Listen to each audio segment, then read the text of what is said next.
What is going on, people? Today we're going to be going over 3 ways that you can actually get better at producing music and not just stay the same, because it's honestly really hard to tell if you're getting better or not, or it's hard to tell if what you're doing is actually progressing you. So I'm going to share 3 of my favorite ways that I still use today to get better at producing music. So let's hop right into it. The first way is going to be recreating songs or reproducing songs. Now, this could go both ways. Some people might say that this is counterproductive because you're just taking somebody else's songs, then you're not really getting those creative songs going, but like your own unique songs, you're just copying. But I think there's so much to learn, especially like top songs on Spotify, or they don't even have to be that.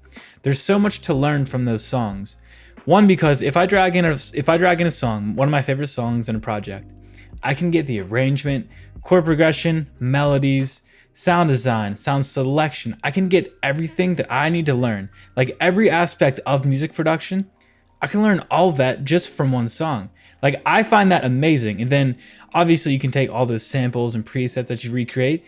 What you're gonna get from that is, aside from those actual presets and samples, you're gonna get all the knowledge that you gained from recreating it. It's less about the actual things you get from it. It's more about what you learn from it and what you can actually implement into your music. Because like I said before, recreating one song isn't gonna make you a professional producer, obviously.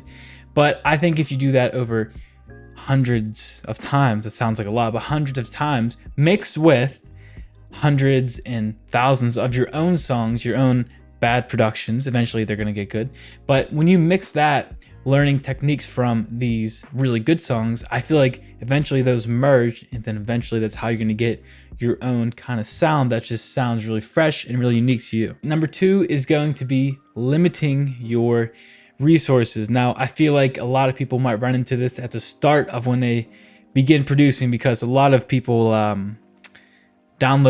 get a lot of plugins really quickly when they start off. They might get Silent, Diva, Serum, Nexus, Omnisphere. They might get all these plugins, legally or not legally.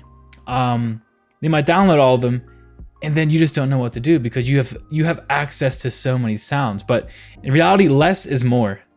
Less is going to make you think outside the box a little more, and it's going to make choosing what sounds to pick a lot easier. It's something called decision fatigue. So instead of just having all of these samples, or it applies to samples as well, instead of having all these samples to choose from and all these sounds from different synths, if you have one synth, a couple preset packs, if you use Splice, maybe you have your favorite sounds from Splice or Kling Music. If you guys have your favorite sounds, there's not going to be a lot of decision making because everything you need is right there. Now, you could argue that you have less sounds to work with, therefore your music might sound a little dull. Is that possible? Yes. But over time, you definitely adapt your favorite sounds. And that's why I think over time you get better as well. So limiting yourself with resources is a great way to just get more creative and just actually create songs. Now, on top of that, limiting the time it takes for you to make ideas is also a really good thing to do. Now, I talk about this a lot. It's the fact that giving yourself less time to create ideas is a good way for creating a whole idea in the long run, because instead of just slaving over like a simple preset or a simple chord progression, you give yourself a 30-minute window, give yourself an hour window. And then with that, you're going to be able to just get ideas flowing because you have 30 minutes. I can't just sit on this one little preset I'm working on. I can't just keep doing that.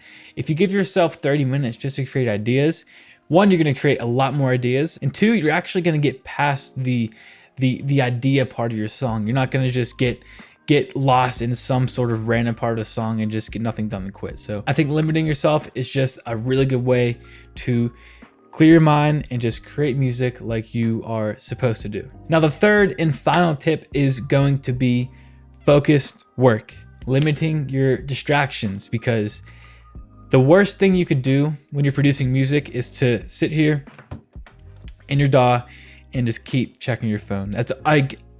If there's one thing you shouldn't do, I think it's that. And it goes past your phones too. It could be like talking to people coming in your room, interrupting you. That's why people love producing at nighttime, because one, nobody's up to text. You have to text them to see if they're up, if anything.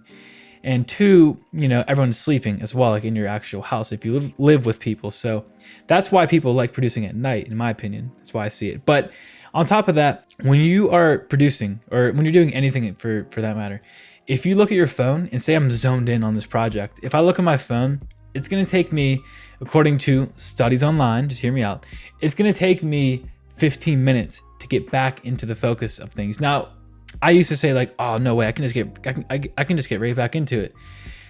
You could tell yourself that, but I think it's honestly not the case. To get into an actual flow of you're just focused and nothing else is really taking over your mind except the actual song. If you interrupt that with a phone call, you text your friend, you just check your phone because you're addicted to it. It just stops everything that you're doing. And the best way to not do this is to put your phone out of arm's reach at the very least. But I recommend putting your phone put it in another room, put it downstairs, put it in your car, put it on the roof, put it anywhere that's, I mean, I prefer just not in the room. Anywhere not in the room is usually good for me, but just put it out of sight, because otherwise you're not going to be tempted.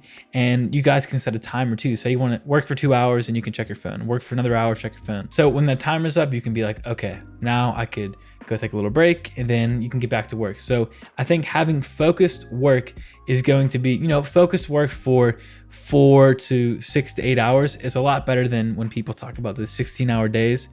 I personally, I'm not a believer in those really long days. For me, I think if you effectively plan your time out and get stuff done in the essential, you know, 6 to 8 hours at the very most, that is going to be a lot more productive than like a lousy 16-hour day. So those are my 3 tips on how you can actually get better at music and how you guys can actually see progression and not just feel like you're just making the same old stuff every day. So always try new things, always experiment with a ton of new music that you guys like. That's it for this one. Let me know what else you guys would like to see, and then I will talk to you guys very soon. Peace out.